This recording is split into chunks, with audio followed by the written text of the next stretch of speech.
ಜನರು ದೂರು ನೀಡಲು ಠಾಣೆಗಳಿಗೆ ಬಂದಾಗ ಅಥವಾ ಯಾವುದೇ ಅಹಿತಕರ ಘಟನೆಗಳು ನಡೆದಾಗ ಪೊಲೀಸರು ಮೊದಲು ಎಫ್ಐಆರ್ ದಾಖಲಿಸಿಕೊಂಡು ತನಿಖೆ ನಡೆಸಬೇಕು. ಜಿಲ್ಲಾ ರಕ್ಷಣಾಧಿಕಾರಿಗಳು ಠಾಣೆಗಳಿಗೆ ಭೇಟಿ ನೀಡಬೇಕು ಎಂದು ಮುಖ್ಯಮಂತ್ರಿ ಸಿದ್ದರಾಮಯ್ಯ ಅವರು ಸೂಚನೆಯನ್ನ ನೀಡಿದ್ದಾರೆ.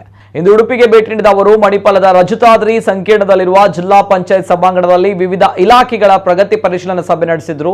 ಅಧಿಕಾರಿಗಳು ಜನರ ಕೆಲಸಗಳಿಗೆ ಸ್ಪಂದಿಸುವಂತಹ ವಿಚಾರದಲ್ಲಿ ರಾಜಕೀಯ ಮಾಡಬಾರದು, ನಿರ್ಲಕ್ಷ್ಯ, ಆಲಸ್ಯ, ಸೋಮಾರಿತನ ಬಿಟ್ಟು ಜನರು ಮತ್ತು ಸರ್ಕಾರದ ನಡುವಣ ಸೇತುವೆಯಾಗಿ ಕರ್ತವ್ಯ ನಿರ್ವಹಿಸಬೇಕು. ತಾವು ಅಧಿಕಾರಿಗಳು ಎಂಬ ಭ್ರಮೆಯನ್ನ ಬಿಟ್ಟು ಜನಸೇವಕರು ಎಂದು ಭಾವಿಸಿ ಸೇವೆ ಒದಗಿಸಬೇಕು. ಜನರಿಗೆ ಸ್ಪಂದಿಸದಿದ್ರೆ ಎಷ್ಟೇ ದೊಡ್ಡ ಅಧಿಕಾರಿಯಾಗಿದ್ರೂ ಸಹಿಸಲು ಸಾಧ್ಯವಿಲ್ಲ.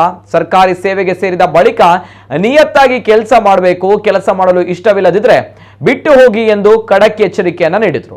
ಈ ವರ್ಷ ಜುಲೈ ತಿಂಗಳಲ್ಲಿ ಉಡುಪಿ ಜಿಲ್ಲೆಯಲ್ಲಿ ವಾಡಿಕೆಗಿಂತ 25% ಅಧಿಕ ಮಳೆಯಾಗಿದೆ. ಮಳೆಯಿಂದಾಗಿ ಮನೆಗೆ ಸಂಪೂರ್ಣ ಹಾನಿಯಾಗಿದ್ರೆ 5 ಲಕ್ಷ ರೂಪಾಯಿ ಪರಿಹಾರ ನೀಡಬೇಕು. ಇದು ಸರ್ಕಾರದ ನಿರ್ಧಾರ.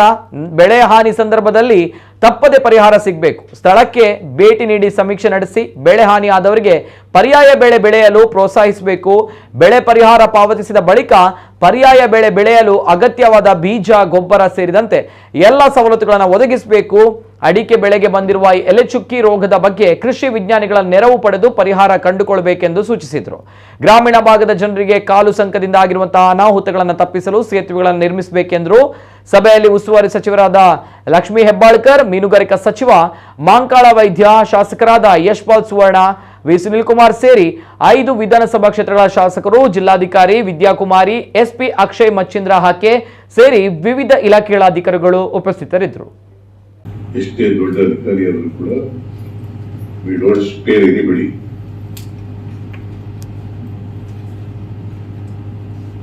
This is the stand of the government.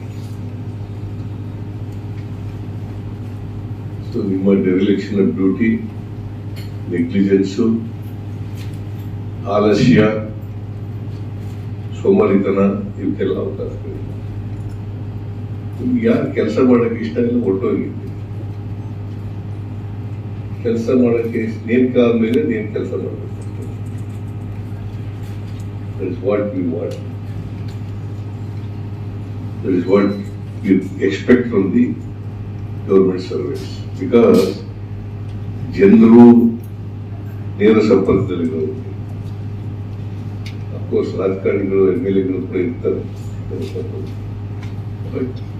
ನೀವು ಸರ್ಕಾರ ಮತ್ತೆ ಜನರ ನಡುವೆ ಸೇತುವೆ ಕೆಲಸ ಮಾಡಬೇಕು.